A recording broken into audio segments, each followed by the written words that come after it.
إن الحمد لله نحمده ونستعينه ونستغفره ونعوذ بالله من شرور أنفسنا ومن سيئات أعمالنا من يهده الله فلا مضل له ومن يضلل فلا هادي له وأشهد أن لا إله إلا الله وحده لا شريك له وأشهد أن محمدا عبده ورسوله أما بعد فإن خير الحديث كتاب الله وخير الهدي هدي محمد صلى الله عليه وسلم وشر الأمور محدثاتها وكل محدثة بدعة وكل بدعة ضلالة وكل ضلالة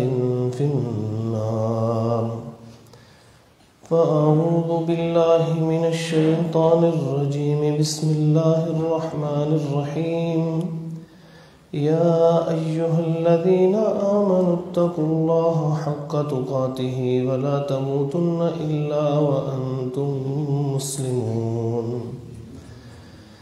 يا أيها الناس اتقوا ربكم الذي خلقكم من نفس واحدة وخلق منها زوجها وبث منهما رجالا كثيرا ونساء واتقوا الله الذي تساءلون به والأرحام إن الله كان عليكم رقيبا يا أيها الذين آمنوا اتقوا الله وقولوا قولا سديدا يصلح لكم أعمالكم ويغفر لكم ذنوبكم ومن يطع الله ورسوله فقد فاز فوزا عظيما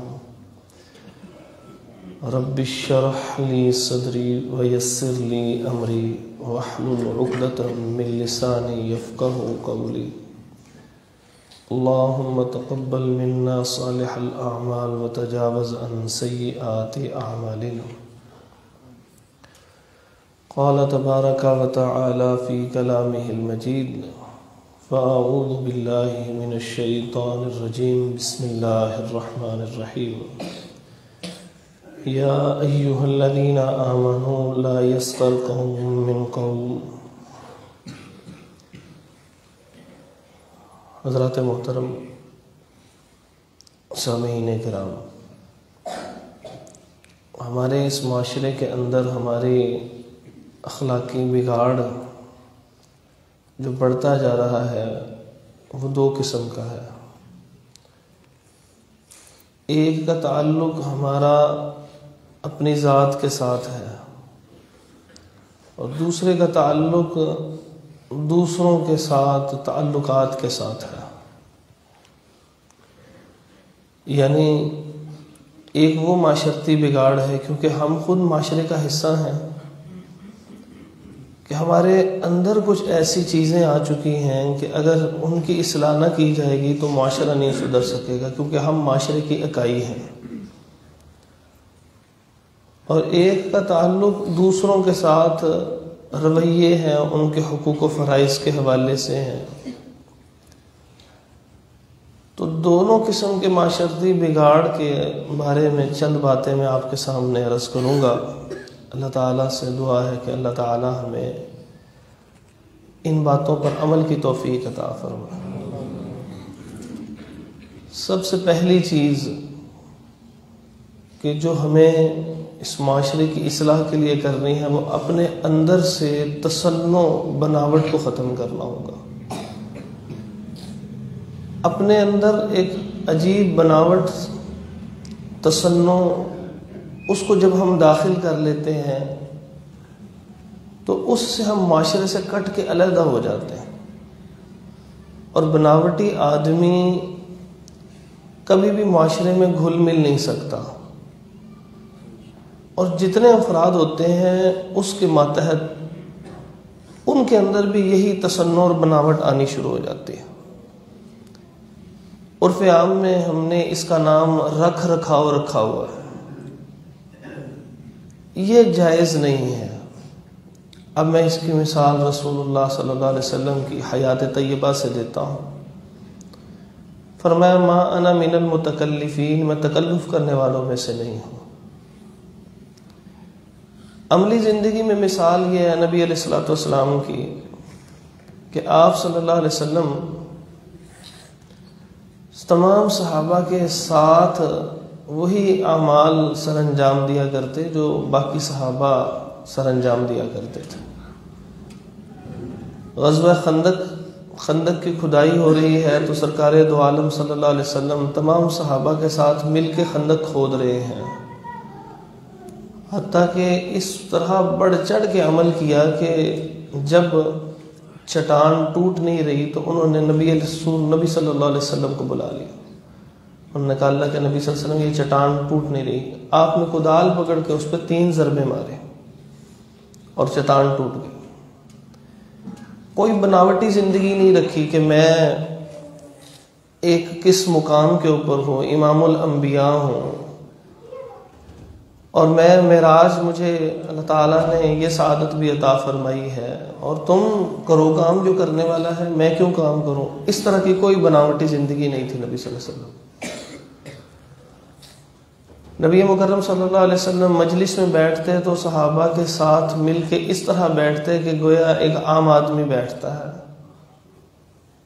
اپنے لیے کوئی الگ سے آپ صلی اللہ علیہ وسلم نے ایک موقع کے علاوہ کبھی الگ سے میرے علم میں نہیں ہے کہ کوئی اہتمام کروایا ہو، اور وہ موقع صرف اور صرف درس و تدریس کا موقع تھا کہ جب نبی علیہ الصلوۃ والسلام نے بات کرنی ہوتی تو پھر ممبر جب بن چکا تھا پھر اس کے اوپر آپ صلی اللہ علیہ وسلم بیٹھ جاتے، یعنی اونچا ہو جاتے اس وقت۔ اس کے علاوہ آپ صلی اللہ علیہ وسلم نے کبھی اپنے لیے کوئی الگ سے انتظام نہیں کروایا کہ جیسے بادشاہ جو لوگ تھے وہ تختوں کا انتظام کرواتے تھے، اپنے بیٹھنے کے لیے الگ لوگوں سے کوئی نظام بناتے ہو۔ یہ تصنع جو ہماری زندگی میں داخل ہو گیا، اس نے ہمیں عام آدمی سے دور کر دیا ہے، اور عام آدمی سے جب ہم دور ہو جاتے ہیں پھر ہم اس کی اصلاح بھی نہیں کر سکتے، اور ہماری زندگی کی جملہ اعمال سے برکت بھی ختم ہو جاتی ہے، کیونکہ برکت رسول اللہ صلی اللہ علیہ وسلم کے عمل میں ہے، اور آپ صلی اللہ علیہ وسلم نے ایسی بناوٹ اختیار نہیں کی۔ کوئی الگ سے جبہ کبا نہیں تیار کروا کے رکھا ہوا تھا، کوئی الگ سے آپ کی خوراک نہیں ہوتی تھی۔ یہ بناوٹ ہمارے نہیں ہونی چاہیے۔ جب یہ ختم ہوگی تو ہم اپنی بھی اصلاح کریں گے اور دوسروں تک یہ رویہ بھی لے کے جائیں گے، اپنے بچوں تک، اپنے بڑوں تک، کہ یہی اصل رویہ ہے۔ دوسری چیز کہ ہمیں احترام لوگوں کو دینا چاہیے۔ احترام کے اوپر کوئی اختلاف نہیں ہے، کوئی شخص یہ نہیں کہتا کہ کسی کا احترام نہ کرو، بے عزتی شروع کر دو۔ کبھی آپ کو کسی بڑے نے، کسی استاد نے، کہیں کسی شیخ صاحب نے درس میں یہ نہیں بتایا ہوگا کہ بھئی آپ کسی کا احترام نہ کریں، اپنا حق لے کے ہٹیں۔ اس بات پہ سب کا جب اتفاق ہے تو کون سے ایسے کام ہیں جو ہم کریں کہ ہماری زندگی سے احترام جھلکے؟ پہلی چیز احترام کے حوالے سے کہ ہمیں چاہیے کہ ہم جب کوئی بات کر رہا ہو تو توجہ سے اس کی بات کو سماعت کریں۔ مجلس کے اندر دوسرے کو زیادہ موقع دیں۔ بزرگ کہتے ہیں کہ اللہ تعالیٰ نے 2 کان اور 1 زبان دی ہے، اسی تناسب سے اس کو استعمال کیا جائے کہ زیادہ سنیں اور کم بولیں۔ اور جب آپ دوسروں کو زیادہ سنیں گے تو احترام آپ ان کو دے رہے ہیں۔ کوئی بچہ، کوئی چھوٹا، کوئی بڑا، کوئی بوڑھا آپ کے پاس آ کے بیٹھے تو اس کو بات کرنے کا موقع دیجیے۔ یہ نہ ہو کہ میں اور آپ اپنی کہانیاں شروع کر دیں، یہ احترام نہیں ہے، یہ احترام وصول کر رہے ہیں، اگلے کو نہیں دے رہے۔ نبی مکرم صلی اللہ علیہ وسلم کا اسوہ حسنہ اس کے بارے میں کیا تھا؟ نبی مکرم صلی اللہ علیہ وسلم سورۃ المجادلہ میں آتا ہے کہ آپ صلی اللہ علیہ وسلم کے پاس جب صحابہ آتے تو ان کو جب کوئی بات کرنی ہوتی نبی صلی اللہ علیہ وسلم سے تو انفرادی طور پر تھوڑا سا آگے ہو جاتے، سرگوشی میں بات کر لیا کرتا ہے، اور آپ صلی اللہ علیہ وسلم خاموشی سے سن لیا کرتے ہیں، احترام کرتے ہیں۔ ورنہ عام طور پہ ایسے ہوتا ہے کہ جب کوئی شخص بات کرنے لگا ہے تو سمجھدار آدمی کو تقریباً اندازہ ہو جاتا ہے 2-4 جملوں کے بعد کہ اس کا ما فی ضمیر کیا ہے، کیا کہنا چاہتا ہے۔ لیکن نبی صلی اللہ علیہ وسلم جو سب سے زیادہ سمجھدار ہیں ان کو بھی 2-3 جملوں کے بعد اندازہ ہو جاتا ہوگا کہ یہ کیا کہنا چاہ رہے ہیں، لیکن آپ خاموشی سے سنتے رہتے ہیں۔ یہ احترام کی ایک قسم ہے کہ آپ کو جس چیز کا علم بھی ہے آپ پھر بھی اس کو خاموشی سے سنیں گے۔ اس کو تحصیل حاصل کہتے ہیں، جو چیز آپ کو پہلے سے معلوم ہے دوسرے کو پھر بولنے کا موقع دیا جائے۔ تو نبی علیہ الصلوۃ والسلام اس طرح صحابہ کی خاموشی سے باتیں سنا کرتے تھے، اور اس کے بعد آپ صلی اللہ علیہ وسلم ان کی رہنمائی کیا کرتے تھے۔ بسا اوقات ہمارے رویے میں ایسا بگاڑ آ جاتا ہے کہ ہم دوسرے کی چھوٹی سی بات پر انسلٹ کر دیتے ہیں۔ ایسے ہوتا ہے کہ کوئی بزرگ آپ کے پاس بیٹھے، کوئی بچہ آپ کے پاس بیٹھے، کوئی جوان آپ کے پاس بیٹھے، تو 20 دفعہ کا سنا سنایا قصہ وہ دوبارہ آپ کو بتانا شروع کر دیں، آپ اس کو تسلی سے سن لیجیے۔ یہ جب آپ کے اندر رویہ پیدا ہوگا نا، لوگ آپ سے محبت کریں گے۔ بچے آتے ہیں سکول سے، کالج سے، اپنے سارا دن کی کہانی سنانا چاہتے ہیں۔ اب کوئی دلچسپی نہیں ہے، ماں باپ کو اس سے کیا لگے کہ اس نے کس بینچ پہ آج بیٹھا تھا، کیا کھایا تھا، آج جاتی دفعہ اس نے کون سے ٹرکوں کی شکل دیکھی تھی، اس کو تو کوئی ضرورت نہیں ہے۔ لیکن ماں کو آخری لمحے تک کیوں یاد کرتے ہیں، حالانکہ باپ اس سے زیادہ محنت کرتا ہے، بازاروں کے اندر جانا، بڑی محنت سے پیسہ کماتا ہے، لیکن بچے ماں کو کیوں یاد کرتے ہیں؟ ماں کو اس لیے یاد کرتے ہیں، ماں ساری باتیں سنتی ہے، بچے کو احترام دیتی ہے۔ کبھی کسی ماں نے آگے سے خاموشی کا کہا ہو، وہ تھکی ہوگی نہ ہو، آپ سوچیں کبھی ان کو ضرورت ہے ان باتوں کی جو وہ سن رہی ہیں؟ جب آپ اگلے کی بات کو سنتے ہیں، آپ اس کو احترام دیتے ہیں، اللہ تعالیٰ آپ کا احترام دوسرے کے دل میں پیدا فرما دیتے ہیں۔ اس لیے لوگ اپنی سواریوں کے پیچھے، گھروں کے پیچھے لکھ کے لگایا ہوتا ہے یہ سب میری ماں کی دعا ہے۔ باپ کو بد دعا تو نہیں کرتا رہا، نہیں، باپ اتنی دیر بیٹھ کے باتیں نہیں سنتا رہا کیونکہ اس کی دلچسپی کی باتیں نہیں کرتے بچے، اور جو بات کرتے ہیں اس سے بہتر بات اس کو معاشرے میں مل چکی ہوتی ہے باپ کو، اس لیے باپ سنتا نہیں۔ اگر وہ سنے گا نہیں تو اس کے ساتھ محبت نہیں بنے گی۔ نبی مکرم صلی اللہ علیہ وسلم نے بھی کبھی نہیں ٹوکا، اس لیے میں ساتھ ساتھ سیرت کا پہلو بیان کر رہا ہوں کہ رسول اللہ صلی اللہ علیہ وسلم اگر کوئی خاص عمل کرتے ہیں تو اس میں خیر و برکت ہوگی۔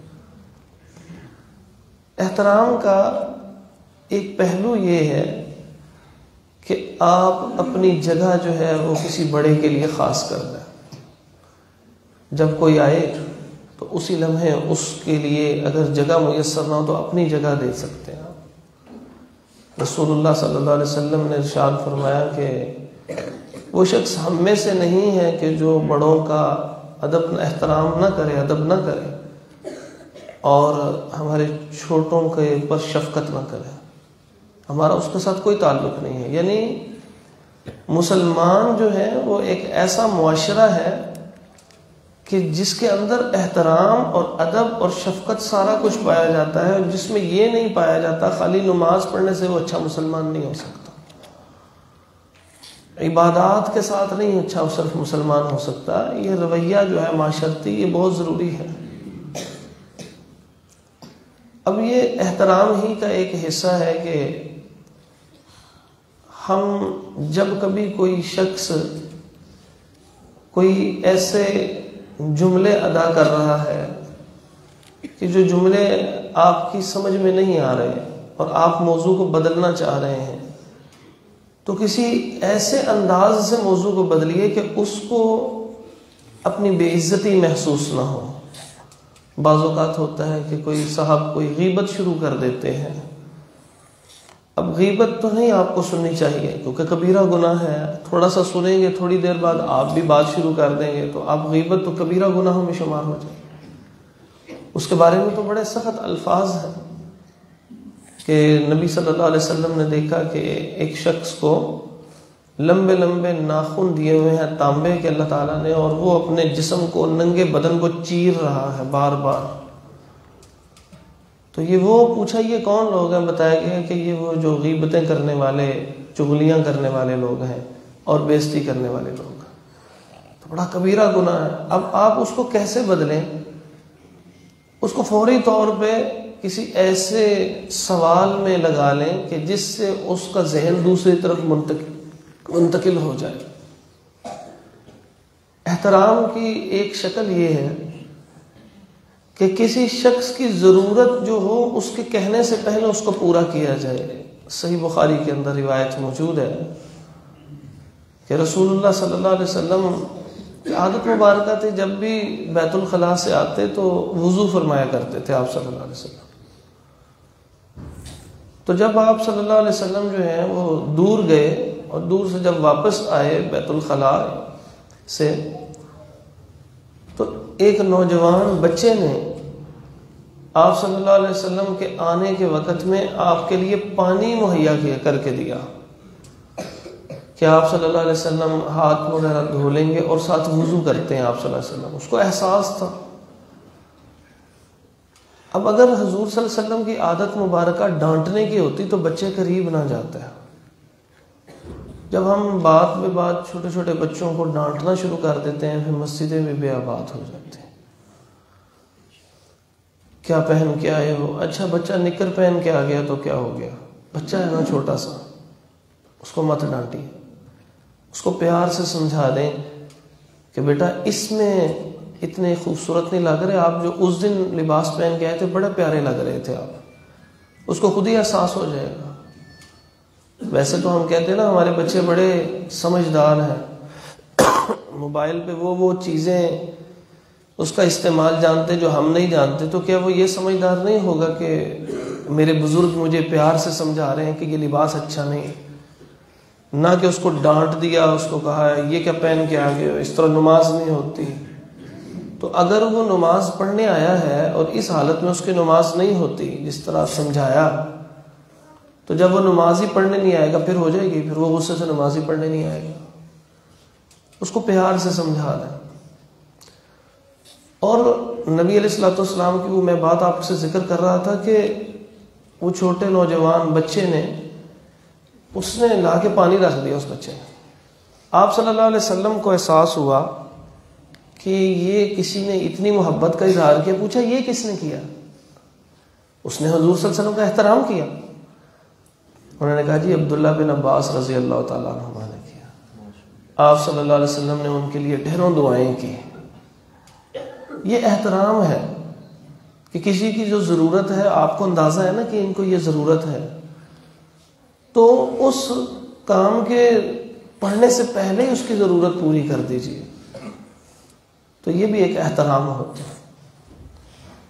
تیسری چیز جو معاشرے کے اندر ہمیں اشد ضرورت ہے، وہ ہمیں ضرورت ہے کہ ہم تحائف کا تبادلہ کریں. نبی مکرم صلی اللہ علیہ وسلم کی حدیث ہے، فرمایا کہ تحفہ دینے سے محبت بڑھتی ہے. اب تحفہ کیا ہوتا ہے؟ تحفہ وہ چیز ہوتی ہے جس سے دوسرے کے دل کو خوشی ہوتی ہے. وہ کبھی مالی ہوتا ہے اور کبھی مالی نہیں بھی ہوتا. تحفہ مالی تحائف میں آپ کی جو جیب اجازت دیتی ہے، دوسرے سے تحائف دیجیے. حضور صلی اللہ علیہ وسلم بارہا موقع ایسا ہوا کہ آپ صلی اللہ علیہ وسلم بیٹھے ہوئے ہیں، ایک شخص نے آ کے کہا کہ میں نے اس طرح یہ غلطی کر لی ہے. تو آپ صلی اللہ علیہ وسلم نے اس کو بتایا کہ یہ کفارہ ہے. اس کفارے کے اندر ایک درجے میں مساکین کو کھانا کھلانا تھا. وہ کہنے لگے جی میں کہاں سے کھلاؤں، میرے پاس تو ہے ہی کوئی نہیں. اور اسی طرح ایک اور عورت تھی خولہ رضی اللہ تعالیٰ عنہ، ان کے ساتھ بھی یہی معاملہ پیش آیا۔ اسی اثنا میں ایک کھجوروں کا ٹوکرا، ان دونوں واقعات میں، الگ الگ واقعات میں، آپ صلی اللہ علیہ وسلم کے پاس آ گیا۔ آپ صلی اللہ علیہ وسلم نے وہ ان کو دے دیا، تحفہ دے دیا۔ تو دو چیزیں پتہ لگی کہ حضور صلی اللہ علیہ وسلم کو تحائف آتے تھے اور آپ صلی اللہ علیہ وسلم بھی آگے تحائف دے دیا کرتے تھے۔ اس سے محبت بڑھتی ہے۔ اور جب تحفہ دے رہے ہیں تو اس میں بگاڑ یہ پیدا ہوتا ہے کہ ہم تحفہ دینے کے بعد تحفے کی طلب بھی کر رہے ہوتے ہیں۔ تحفہ دیں اللہ کی رضا کے لیے، پھر طلب نہ کریں کبھی۔ یعنی آپ کے دل میں کوئی خیال اور وسوسہ نہ آئے کہ میں نے اس کے ساتھ جو سلوک کیا وہ بھی میرے ساتھ ایسا ہی سلوک کرے۔ ایک تابعی تھے، ان کو بلایا اس وقت کے اس علاقے کے ایک بڑے امیر آدمی نے۔ وہ اس علاقے کے اندر کوئی عامل بھی تھے، یعنی کسی سرکاری پوسٹ کے اوپر بھی تھے۔ ان کو بلایا اور بڑی آواز نہیں ہے، ان کو بلایا اور ان کو کہا کہ آپ میرے ساتھ آ کے کھانا کھائیے۔ اور وہ کھانے کے لیے آئے تو ان کے لیے بہترین انتظام کیا انہوں نے۔ اور جس وقت وہ جانے لگے تو وہ عالم دین وہ کہنے لگے کہ آپ بھی میرے پاس آئیے گا کل کھانا کھائیے۔ وہ کہنے لگے نہیں کوئی بات نہیں، کہنے لگے نہیں دعوت کو قبول کیجیے۔ اب وہ گئے وہاں پر، اور جب اس طرح کسی نے انتظام کیا ہو تو اس کے مقابل میں اتنا ہی انتظام تصور میں آ جاتا ہے کہ میرے لیے بھی شاید کیا ہوگا۔ جب وہاں پر گئے تو انہوں نے وہ جو ایک گھر کا کھانا ہے اس کے ساتھ تھوڑی سی اور چیزیں رکھی ہوئی ہیں، اور جب وہ بیٹھ گئے تو ان کا کھانا شروع کیجیے۔ جب انہوں نے کھانا کھا لیا، انہوں نے کہا اب میں آپ کو بتاتا ہوں، آپ کے ذہن میں یہ تصور ہوگا کہ کل تو میں نے اس کے اتنا اکرام کیا، عزت کی ہے، آج اگر مجھے بلایا ہے تو کچھ نہ کچھ تو زیادہ ہونا چاہیے تھا۔ تو میں اس کا سبب یہ بتاتا ہوں، میں آپ کو یہ بتانا چاہتا تھا، آپ میرے پاس روزانہ ہیں، میں ایسا ہی آپ کا احترام کروں گا۔ مطلب کیا ہے کہ تحفہ دینے کے بعد، کسی کا اکرام کرنے کے بعد اس کے بارے میں طلب نہ زندگی میں رکھیے گا کبھی۔ اب یہ بات میں نے اس لیے تھوڑی تفصیل سے ذکر کی ہے کہ ہمارے ہاں ہندوستان کے اندر ایک رواج تھا سلامی دینے کا۔ شادیوں پہ جاتے ہیں نا، کوئی اس کا نام نیوندرا رکھ دیتا ہے، کوئی سلامی رکھ دیتا ہے، کوئی محبت کہہ دیتا ہے، کچھ بھی ہے۔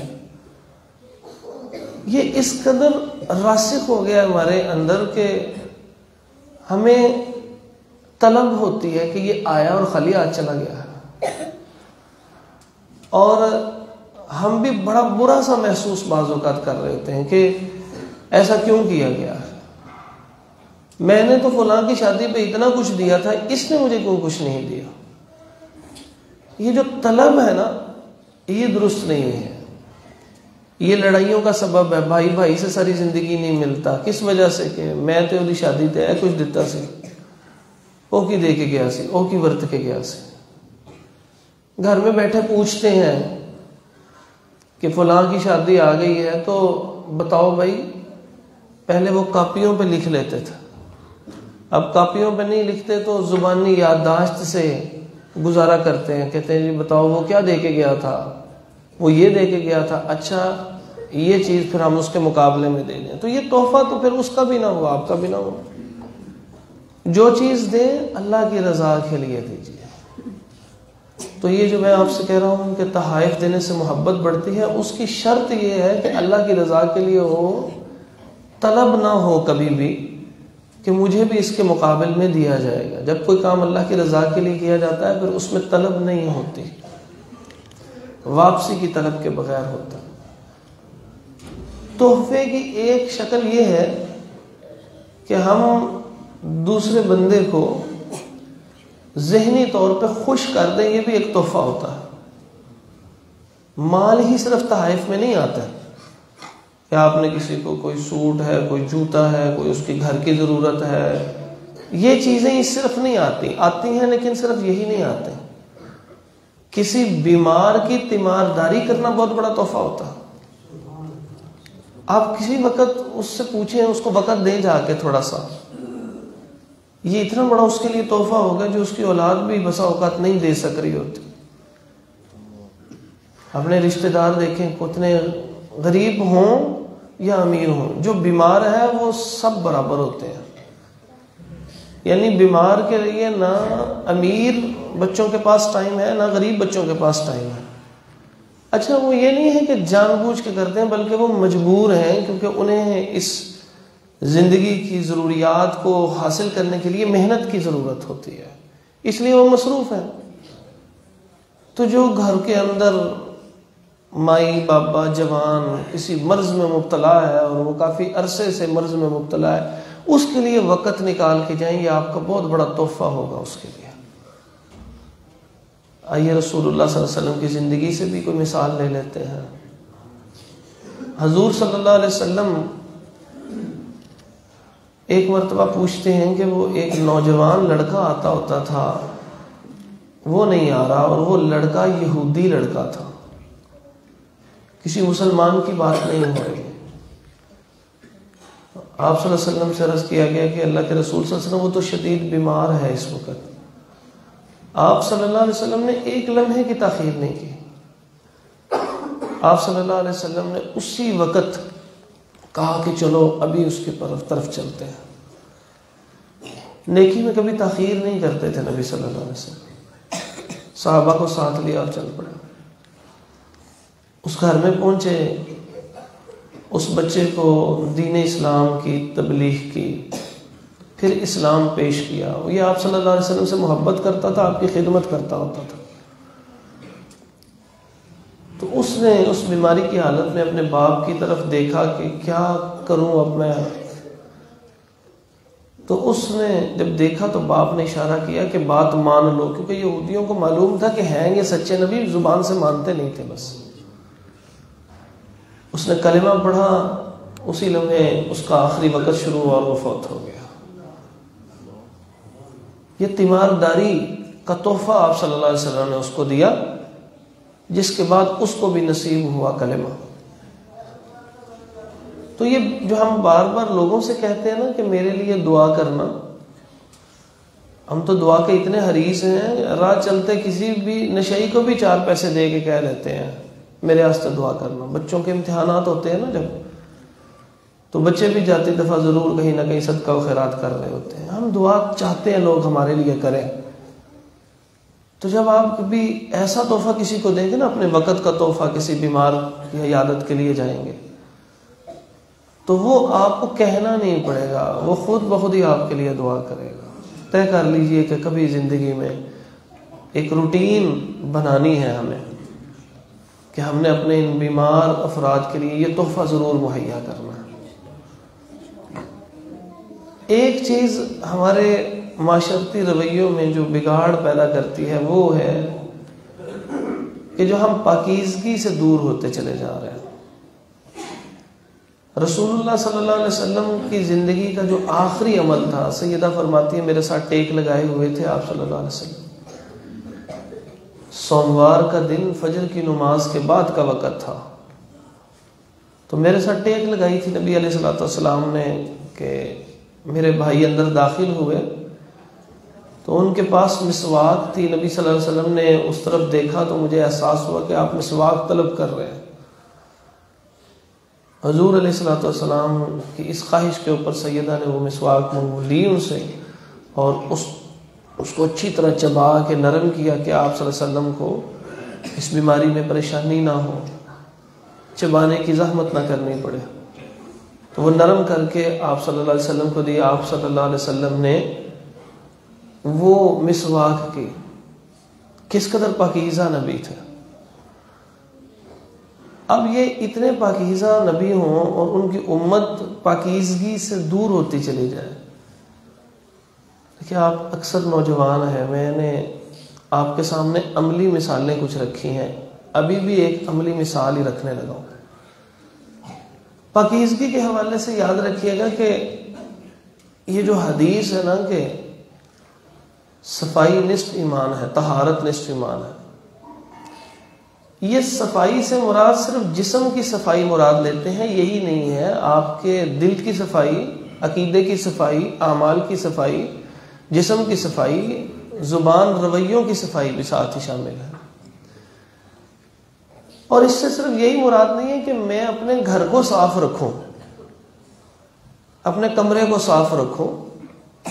یہ جو معاشرہ ہے، یہ جو سڑکیں ہیں، یہ بھی ہماری ہیں۔ آج عہد کریں کہ کبھی بھی اس حدیث پہ عمل کرنا ہے اور کبھی بھی ہم نے اس معاشرے کو گندا نہیں کرنا۔ ہم گاڑی میں بیٹھے ہیں، جو چیز کھاتے ہیں اس کا ریپر جو ہوتا ہے وہ باہر پھینک دیتے ہیں۔ یہ بچے بالخصوص میں التماس کروں گا مؤدبانہ ان سے کہ جب کوئی چیز لینے جاتے ہیں اسٹور سے، بچے ہیں دل کرتا ہے کوئی نہ کوئی ایک سویٹ لے لیتے ہیں، کوئی چاکلیٹ لے لیتے ہیں، کوئی چپس لے لیتے ہیں، بسکٹ لے لیتے ہیں نا، تو جب یہ کھا لیتے ہیں تو اسی وقت وہاں پہ پھینک کے چل پڑتے ہیں۔ ایسے کبھی زندگی میں نہ کریں، کیونکہ یہ صفائی اتنی قیمتی چیز ہے کہ جس وقت ابراہیم اور اسماعیل علیہ السلام نے بنا لیا نا بیت اللہ، اللہ تعالیٰ نے حکم دیا کہ انطہرا بیتی، آپ دونوں نے میرے گھر کو صاف کرنا ہے۔ اتنی قیمتی چیز ہے۔ رسول اللہ صلی اللہ علیہ وسلم نے بہت کم موقع ایسے آئے ہیں کہ کبھی کسی مسلمان پہ بھی لعنت کی ہو۔ لعنت یہ ایک بد دعا ہے کہ اللہ تجھ پہ رحمت ہی نہ کرے، کتنی بڑی نبی رحمت ہو اور یہ جملہ۔ تو آپ صلی اللہ علیہ وسلم سے جو چند باتیں ملتی ہیں ان میں ایک یہ بھی ملتا ہے کہ ان پہ بھی کی ہے جو بازاروں میں گندگی ڈالتے ہیں۔ بازار اصل میں کسی کی ذاتی ملکیت نہیں ہوتے، اور رسول اللہ صلی اللہ علیہ وسلم کے زمانے میں نا بلدیہ نہیں ہوتی تھی، کہ کوئی حکومت کی ذمہ داری نہیں ہوتی تھی کہ سڑکیں صاف کریں، کوڑے اٹھوائیں۔ آپ نے کبھی سنا کوئی ایسا واقعہ آج تک مدینے کے اندر کہ حضور نے کوئی ایسا بنایا ہو سسٹم، کچھ لوگوں کو تنخواہوں پہ رکھا ہو کہ جو مدینے کی گلیوں کے اندر جو صفائی کا انتظام کرتے ہوں؟ کبھی بھی نہیں۔ اس زمانے میں یہ تصور ہی نہیں تھا کہ وہ گلی بھی گندی کرے گا۔ اس زمانے میں یہ تصور ہی نہیں ہے کہ بازار میں بھی کوئی گندگی ڈال کے چلا جائے گا۔ ارے یہاں تو بازار میں چلے جائیں تو فرض عین ہے ساری چیزیں وہیں کھائیں وہیں پھینکیں۔ اچھا وہاں پہ پھینک دیتے ہیں اور پھر ہم یہ طلب کرتے ہیں کہ بلدیہ ہی اٹھائے۔ بھائی وہ اگر ایک ادارہ بنا ہوا ہے اور اگر کسی سستی کا شکار ہے، 100 وجوہات ہوں گی، تو بطور مسلمان ہم پہ لازم نہیں ہے کہ ہم یہ کام خود کریں۔ کبھی آگے بڑھ کر کام خود کریں گے نا، جب آپ کوئی بھی ایسی گندگی پڑی دیکھیں تو آگے بڑھ کے خود اٹھائیے، کبھی دوسروں کو مت کہیے۔ ہم فوری طور پہ بلاتے ہیں کہ اس کا ذمہ دار کون ہے، اس کو کہہ رہے ہیں۔ آپ عمل سے ظاہر کریں۔ آئیے میں رسول اللہ صلی اللہ علیہ وسلم کی حدیث سناتا ہوں اور بات کو ختم کرتا ہوں۔ نبی مکرم صلی اللہ علیہ وسلم مسجد میں داخل ہوئے، آپ صلی اللہ علیہ وسلم نے ایک جگہ یہ جو منہ کے اندر نخامہ، اس کو عربی زبان میں کہتے ہیں، جو بلغم سی آ جاتی ہے نا، تو وہ نا لگی ہوئی کسی جگہ کے اوپر دیکھ لیں۔ اب نبی مکرم صلی اللہ علیہ وسلم جب اس کو دیکھا تو آپ ناراض ہو گئے۔ آپ نے فرمایا کہ یہ کس نے کیا؟ تب مسجد میں گندگی، اور گندگی کا تو اس تصور ہی نہیں ہے۔ بتایا کہ ایک صاحب تھے کہ انہوں نے یہ کیا ہے، تو آپ صلی اللہ علیہ وسلم نے فرمایا آئندہ کبھی زندگی میں اس کو امام نہیں بنانا اپنا۔ اور پھر آپ صلی اللہ علیہ وسلم نے وہ انزا منگوایا، وہ نیزہ سا منگوایا، فحق کہا، اور خود اس کو صاف کرنے لگ پڑے۔ یہ نہیں فرمایا کہ بھائی وہ ایک عورت آتی تھی، وہ جو صفائی کرتی تھی، وہ کدھر ہے؟ میں اور آپ اگر یہ تہیہ کر لیں کہ ہمیں یہ کام کرنا ہے، خود کرنا ہے، گھر کے اندر کوئی چیز پڑی ہے، کوئی تو ذمہ دار ہوگا نا اس صفائی کرنے کا۔ اس کو کہنے کی بجائے جب ہم خود کریں گے تو 2-4 دفعہ خود کرنے کے بعد دوسرے میں زیادہ احساس ذمہ داری پیدا ہوگی۔ صرف ڈانٹ کے احساس ذمہ داری نہیں پیدا ہوتی۔ حضور صلی اللہ علیہ وسلم کا اسوہ حسنہ ہے کہ خود کام شروع کر دیا۔ ہم نے اس کا تجربہ کر کے دیکھا کہ یہ جو کالجز ہوتے ہیں، یونیورسٹیز ہوتی ہیں، یہ پڑھے لکھے ڈگری ہولڈر شمار ہوتے ہیں سب، جہاں بیٹھتے ہیں وہیں گند ضرور پھینک کے نکلتے ہیں. ہم سب کے سب مونگ پھلیاں کھاتے ہیں نا, جہاں مونگ پھلی وہاں پہ ضرور گند پھینکا ہوا اور وہیں بیٹھے رہیں گے. تو ایک دفعہ اسی طرح چڑھتے ہوئے, سیڑھیاں چڑھتے ہوئے کچھ سامان گند پڑا ہوا تھا, تو میں نے کہا چلو حدیث پہ میں بھی عمل کرتا ہوں. کام بڑا مشکل ہوتا ہے نا یہ. آپ کو میں نے پہلے کہا نا, وہ جو تکلفات, جو سب سے پہلی بات کی تھی کہ ہماری زندگی میں تصنع اور بناوٹ بڑی ہے. میرا رتبہ, میں کروں یہ کام, میں تو شیخ صاحب ہوں, میں تو استاد محترم ہوں. یہ چیز نے ہمیں تباہ کیا ہوا.